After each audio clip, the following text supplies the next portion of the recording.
ಶ್ರೀಮತೆ ಷಡಗೋಪಾಯ ನಮಃ ಶ್ರೀಮತೆ ವಿಶ್ವಕ್ಷೇನಾಯ ನಮಃ.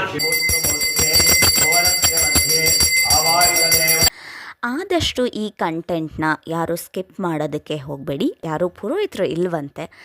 ಓಂ ಗಂ ಗಣಪತಯೇ ನಮಃ. ಯಾರ ಹತ್ರ ಪೂಜೆ ಮಾಡಿಸ್ಕೋಬೇಕು ಅನ್ನೋ ಆಸೆ ಇದೆಯೋ ಖಂಡಿತ ಗೊತ್ತಿಲ್ಲ. ನಮ್ಮ ದೇವಸ್ಥಾನದ ಇನ್ಫಾರ್ಮೇಷನ್ ಏನಂದರೆ ಇಂಟ್ರೆಸ್ಟ್ ಇರೋರು ಮುಂದೆ ಬಂದು ನಡೆಸ್ಕೊಂಡು ಹೋಗಲಿ ಅಂತ ಕೇಳೋದು. ಲೇಡೀಸಿಂದಲೇ ನಡೆಸ್ತಾ ಇದ್ದೀವಿ. ಯಾವ ಫಂಡು ಇಲ್ಲ, ಏನೂ ಇಲ್ಲ. ಹೆಸರು ದೇವಸ್ಥಾನದ ಅಧ್ಯಕ್ಷರು. ಬಾಗಿಲು ತೆಗಿಯಲ್ಲ, ಬೀಗ ಹಾಕಿರ್ತಾರೆ ಯಾವಾಗ್ಲೂ ಅಂತಾರೆ. ಹುಡ್ಕೋ ಬಡಾವಣೆ ಬನ್ನಿ ಮಂಟಪ ಗಣಪತಿ ನವಗ್ರಹ ದೇವಸ್ಥಾನದಲ್ಲಿ ಇದು ಒಂದೇ ಇರೋದು. ಘಮ್ ಅಂತಿತ್ತು. ಅದಕ್ಕೆ ನಮ್ಮ ರಾಕಿ ಫ್ರೆಂಡ್ಸ್ ಅಂತೂ. ಏನೇನು ಹೆಸರು? ನೀನು ವಿಡಿಯೋ ಮಾಡ್ತಿದ್ಯಾ?